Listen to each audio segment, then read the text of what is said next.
Hey everyone.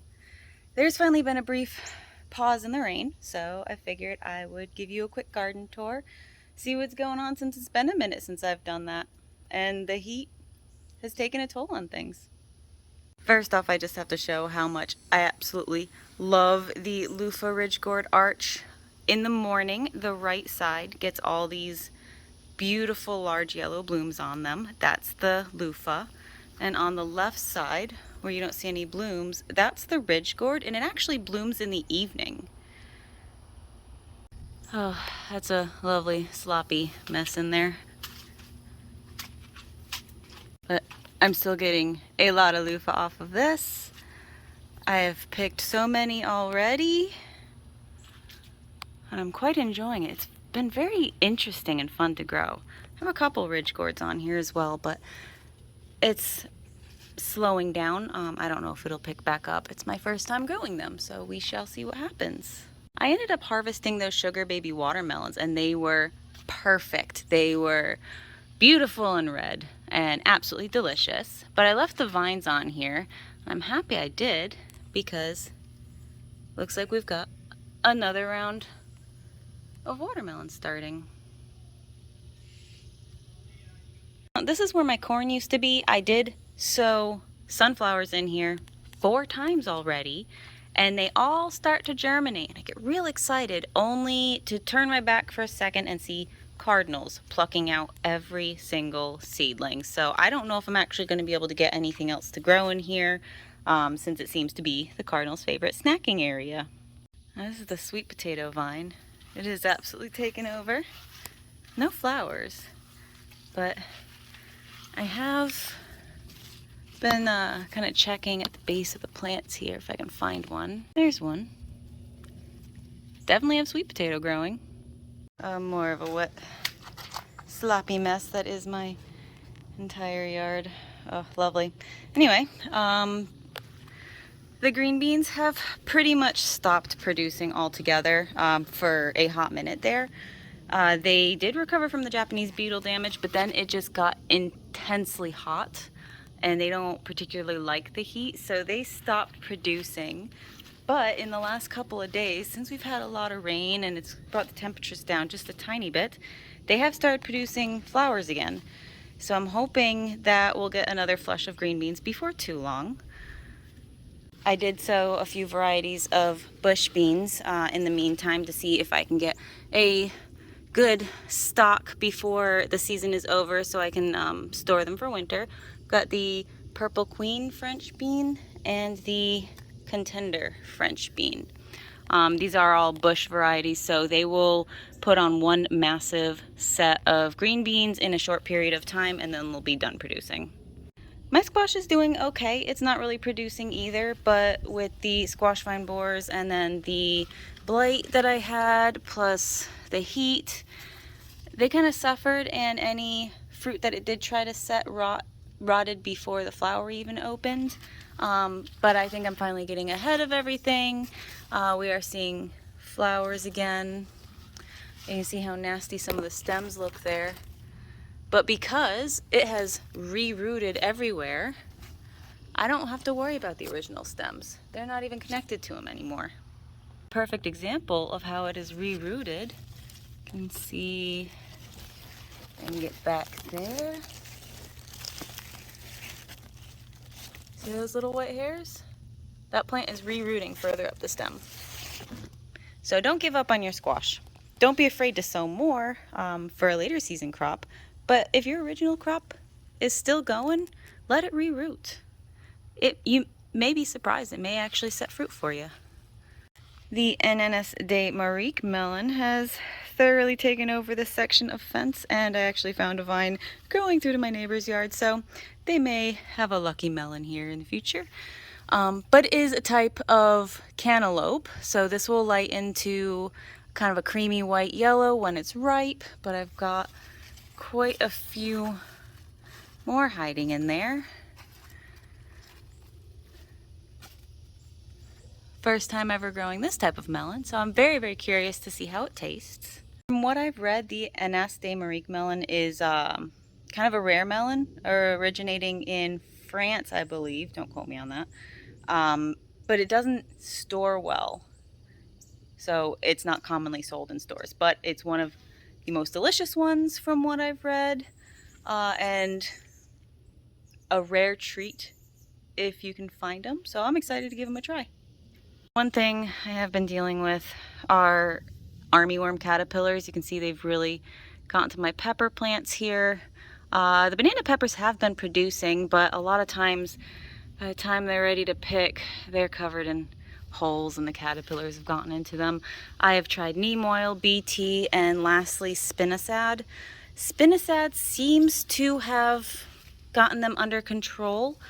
They're not torturing my peppers nearly as much, but they're getting to other things. I have been regularly picking eggplant. This is the long purple eggplant. I didn't expect them to be quite as long and skinny. I don't know if I will grow them in the future. They really don't get that big. I want to say this one may grow another inch, but that's about how big they get. And the sad day for tomatoes. The armyworms really got to the tomatoes bad. They've pretty much killed one completely. The rest seem like they're recovering after all my efforts. I am still picking armyworms off and spraying, but now we've just had an incredibly wet week, so the stressed plants are open to being more susceptible to disease. You can see they're starting to look a little sad. It might be too bright out here for you to tell. Let me see if I can. Yeah. I've been pruning the disease off as I see it, but I don't want to prune the plant so much to the point where it burns. So I haven't really been getting any tomatoes, and of course the few that I did get are now split from all the rain. You can really see the tattering on these tomatoes from those armyworms. I have never seen so many armyworms at one time. There were absolutely thousands. I would spray, they'd subside for a couple days and be just as bad as they were before. But more splitting from the rain.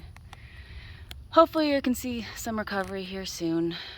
But tomatoes don't particularly like it when it's this hot either, so we'll see what happens. Take a cutting off of one of my favorite tomatoes to root it, keep it a little bit more protected, hopefully have a mature tomato plant for fall planting. These are the various squash I planted right before I went on vacation as my backup squash for when my original ones inevitably failed or stopped producing, which they're pretty much doing. They might come back, but they seem to be doing all right. I'm still, fighting squash vine borer, so I am treating these, hopefully prevent them before they really take hold. But the caterpillars have also gotten to these as well. We're trying though. I don't even know what to say about this. Okay, so this section with these heart-shaped leaves, that is a banana melon. I know that for a fact. And I believe I have a fruit set in here somewhere. And what? That is another elephant ear. How is this happening? The soil from this bed didn't even come in contact with it's from a completely different source than where I've been finding my other elephant ears. Seriously.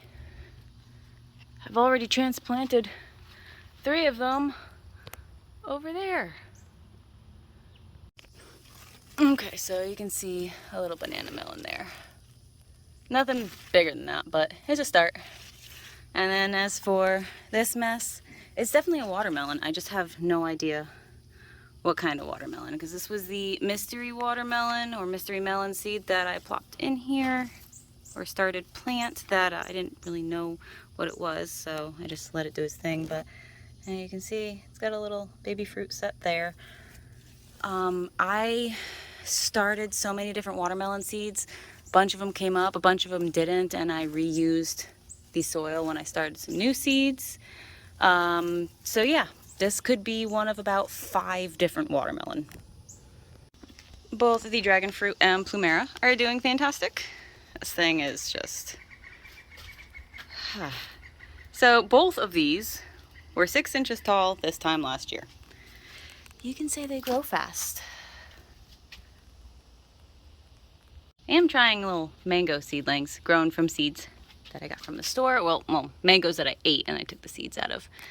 And they're doing pretty well. I've tried them in the past, but something always killed them because I didn't pay attention close enough.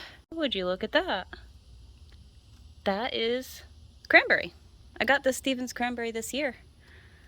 And I've got a couple little cranberries on it. That's neat. Give you the full extent of the chaos over here is my front flower bed that I have also sown watermelon in that is absolutely taken over, and it's glorious and I love it and I can't get enough of it. Hiding in all this chaos, we do have watermelon, and these are the orange tender sweet variety, so they will have the orange flesh when they're cut open. They're getting quite large. I'm not usually very good at watermelon, so I'm excited. I really hope they make it. Still not ripe yet though. Know if you remember when I showed you my Lappin's sweet cherry that I planted as a bare root tree, and it was just this tiny little stick of a thing with like a single leaf. Well, it's getting more tree-like. The last one I tried as a bare root failed, but they sent it at the wrong time of the year as a bare root, so that was to be expected. Goodness, this plumera is getting huge. I got this last year too, and it's putting out more flowers as well. Oh, she looks so good though. Dorman red raspberries were productive while I was on vacation, of course, and haven't been super productive since. There's a few. Something, I think a vole is tunneling under them and actually killing entire canes.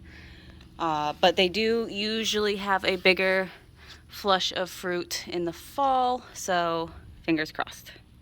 And then this corner is just absolutely exploding. Oh, it's so pretty. These are the Siam tulips, or cucurba. I don't remember.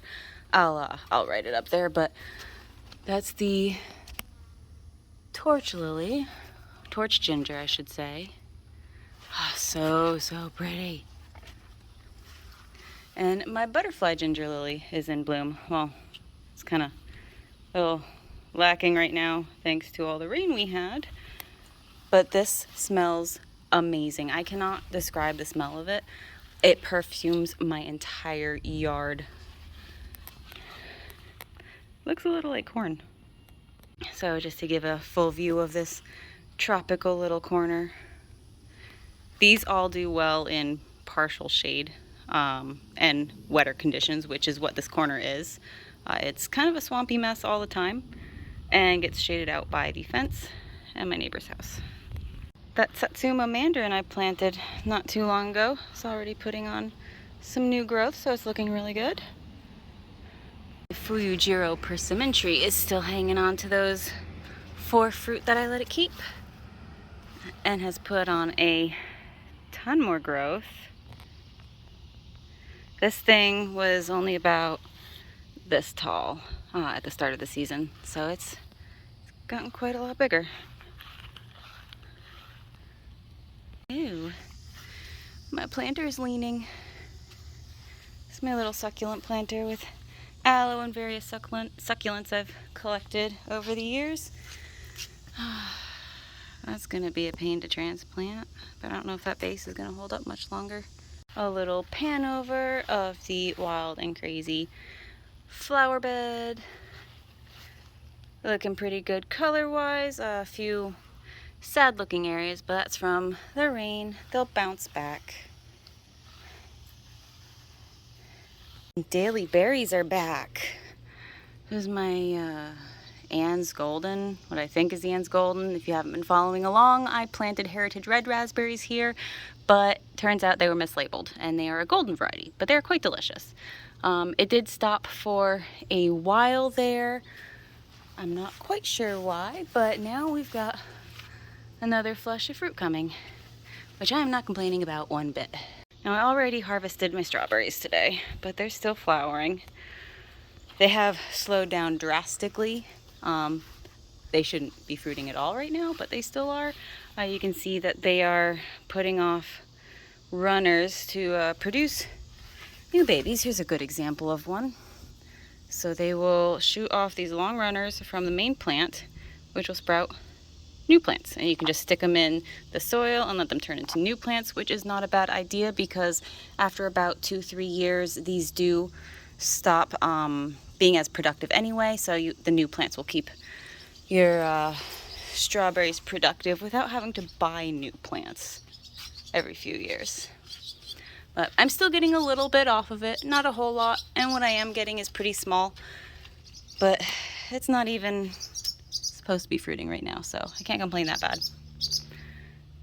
And if you want to extend the fruiting, you start seeing some of these runners pop off, you can actually just pluck them off, and it'll encourage the plant to produce more flowers, because it just wants to reproduce. It doesn't matter if it's through flowers or through runners. It just wants to make more plants.